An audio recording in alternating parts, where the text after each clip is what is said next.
Praise the Lord.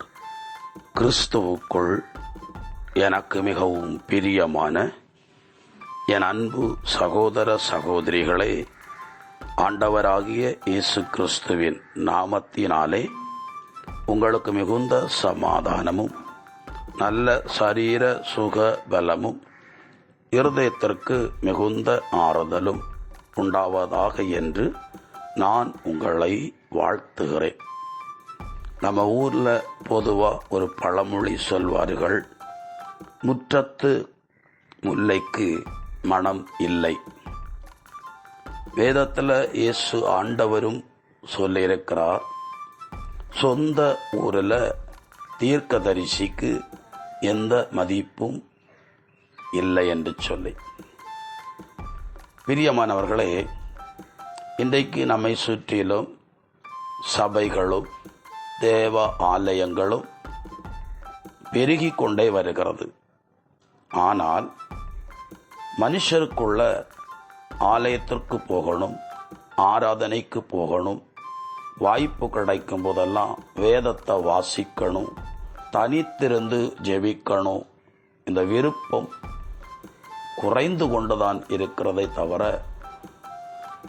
சங்கீதக்காரன் மான்கள் நீரோடையை வாஞ்சித்து கதறுவது போல என் ஆத்துமா உம்மை வாஞ்சிக்கிறதென்று சொல்லி விருப்பமாய் ஜெபிக்கிற, வேதம் வாசிக்கிற, ஆலயத்துக்கு செல்லுகிற நபர்களின் எண்ணிக்கை குறைவுதான். அரபு நாடுகளில் பலரை நான் கவனித்திருக்கிறேன்.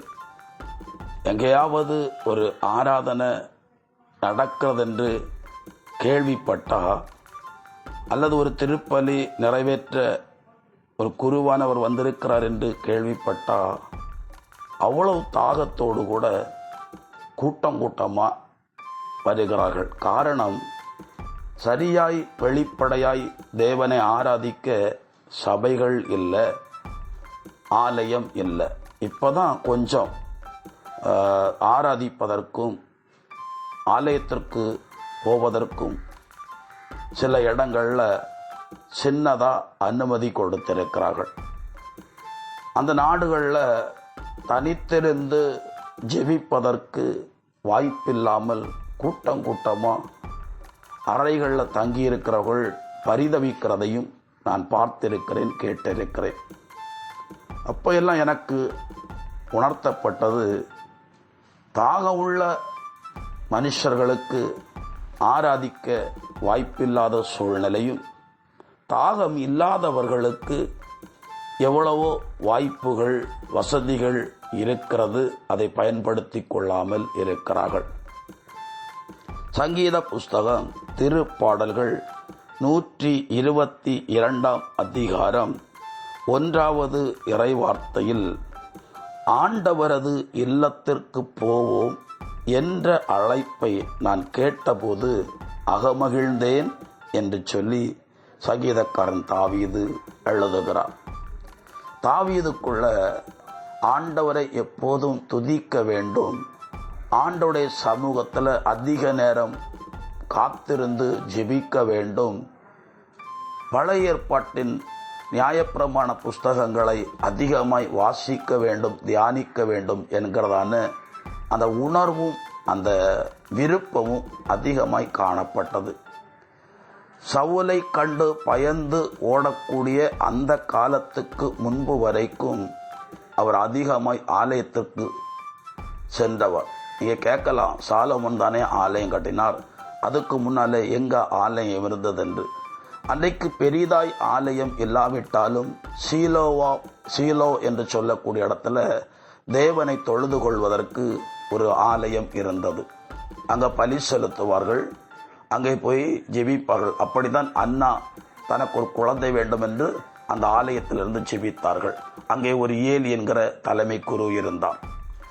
பிரியமானவர்களை, என்றைக்கு சவுலை கண்டு தன் தேசத்தை விட்டு வனாந்தரங்களிலும் ஆலயம் இல்லாத, ஜெபக்கூடங்கள் இல்லாத, தெய்வ பயம் இல்லாத பட்டணங்களிலே வாசம் பண்ணின காலத்தில் அவனுடைய இருதயம் எப்போதுமே, ஐயோ தேவனை தொழுது கொள்ள ஒரு வாய்ப்பில்லாமல் இருக்கிறது, ஆலயத்துக்கு செல்ல ஒரு வாய்ப்பில்லாமல் இருக்கிறது என்று அவனுடைய இருதயம் மிகவும் துக்கப்பட்டதுண்டு.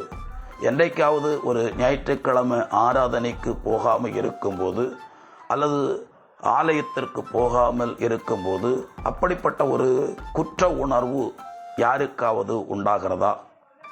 அப்படி குற்ற உணர்வு உண்டாகிறது என்றால் அல்லது அந்த வேதனை மனசில் இருக்கு என்றால் நீங்கள் உண்மையாய் தேவனை தேடுகிறீர்கள். இன்னைக்கு கடமைக்குத்தான் ஞாயிற்றுக்கிழமையில ஆலயத்திற்கும் சபைக்கும் ஆராதனைக்கு திருப்பலிக்கு போகிறவர் தான் அதிகமான பேர். ஏதோ சிலர் தான், விரல் விட்டு எண்ணக்கூடிய சிலர் தான் முழு இருதயத்தோடு கூட ஆண்டவருடைய ஆலயத்திற்கு விருப்பமாய் போகிறார்கள். வேதத்தில் சங்கீதக்காரன் தாவீது வனாந்தரத்தில் இருக்கிற காலத்தில் இப்படி சொல்லி கதறுகிறான். 42வது திருப்பாடல் 4வது வசனத்தில், மக்கள் கூட்டத்தோடு சேர்ந்து பவனியாக கடவுளின் இல்லத்திற்கு சென்றேனே, ஆர்ப்பரிப்பும் நன்றி பாடல்களும் முழங்க விழா கூட்டத்தில் நடந்தேனே, இவற்றையெல்லாம் நான் நினைக்கும் போது என் உள்ளம் வெகுவாய் வெதும்புகின்றது. அதாவது வனாந்தரத்தில் இருக்கும்போது கர்த்தருடைய ஆலயத்துக்கு போன காலங்களை நினைத்து நினைத்து அவன் இன்றைக்கு வேதனைப்படுகிறான். ஐயோ, என் காலத்தில், எங்கள் தேசத்தில் இருந்த காலத்தில் தேவனை கூட்டம் கூட்டமாக ஜனங்கள் தொழுது கொள்ளும் போது அவர்களோடு நானும் கடந்து போனேனே, இன்றைக்கு நான் தனியாய் வனாந்தரங்களில் காடுகளில் வாழ்ந்து கொண்டிருக்கிறதுனால எனக்கு அந்த வாய்ப்பு மறுக்கப்பட்டிருக்கிறதே, அந்த வாய்ப்பு எனக்கு இல்லாமல் இருக்கிறதே என்று சொல்லி அவன் கதறுகிறான். இந்த வார்த்தையை கேட்கக்கூடியவர்கள் வாய்ப்பு இல்லாத இடத்துல, அதாவது ஆராதனை செய்ய அல்லது இறைவார்த்தையை வாசிக்க அல்லது ஆலயத்துக்கு போக வாய்ப்பில்லாத காலகட்டத்திலும் சூழ்நிலை இருக்கிறவர்கள், அதுவா ஒரு வாய்ப்பு கிடைக்கும் போது, அதுவா ஒரு சந்தர்ப்பம் உங்களுக்கு கிடைக்கும் போது அந்த சந்தர்ப்பத்தை தயவு செய்து பயன்படுத்தி கொள்ளுங்கள். எப்படி என்று சொன்னால், நீங்கள் அந்நிய தேசத்தில் இருக்கிறீர்கள் அல்லது அந்நிய மாநிலத்தில் இருக்கிறீர்கள் அல்லது விடுதியில் தங்கி படிக்கிறீர்கள், உங்களுக்கு ஆலயத்துக்கு போக வாய்ப்பு இல்லை, ஆண்டவரை கூட்டம் கூட்டமாக சேர்ந்து ஜனங்களோடு ஆராதிக்க வாய்ப்பு இல்லை, உங்கள் மனசுக்குள்ளாத ஒரு பாரமாக இருக்கும் என்று சொன்னால், என்றைக்காவது நீங்கள் உங்கள் ஊருக்கு திரும்பி வரும்போது நீங்கள் அதிகமாக ஆண்டவரை தேடுவதிலும் ஆலயத்துக்கு போவதிலும் ஆராதனையில் போவதிலும் அந்த நாட்களை செலவு செய்யுங்கள்.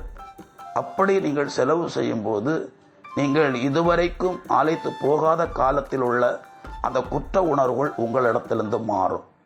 எப்போதுமே ஆராதனைக்கு போகிறது ஆண்டவர் ஆராதிக்கத்தானே தவிர அங்கே இருக்கிறவர்களை பார்த்து குறை சொல்லுவதற்கும் அவர்களிடத்தில் ஏதாவது குறை கண்டுபிடிப்பதற்கும் நாம் முயற்சிப்போம் என்று சொன்னால் அதுக்கு ஆலயத்துக்கு போகாமல் இருக்கிறதே நல்லது.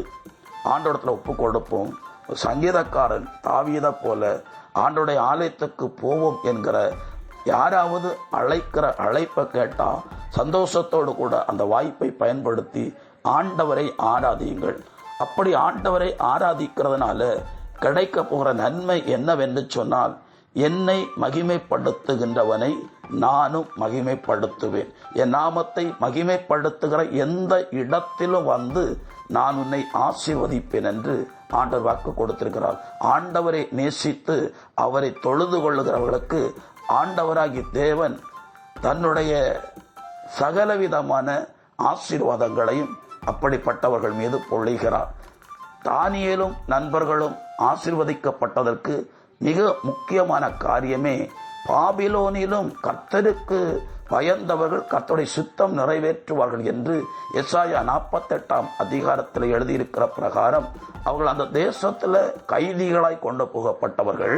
ஆனால் அவர்களுக்கு ஒரு வாய்ப்பு கிடைக்கிறது அந்த தேசத்தின் கலைகளை கற்றுக்கொள்ள. அப்படி கலைகளை கற்றுக்கொள்ளக்கூடிய வாலிபர்களுக்கு ராஜ உணவு பரிமாறப்பட்டது. அதுல தேவன் விலக்கினதான பன்றி இறைச்சியும் மற்ற ஆகாரங்களும் அதிகமாய் பரிமாறப்பட்டது.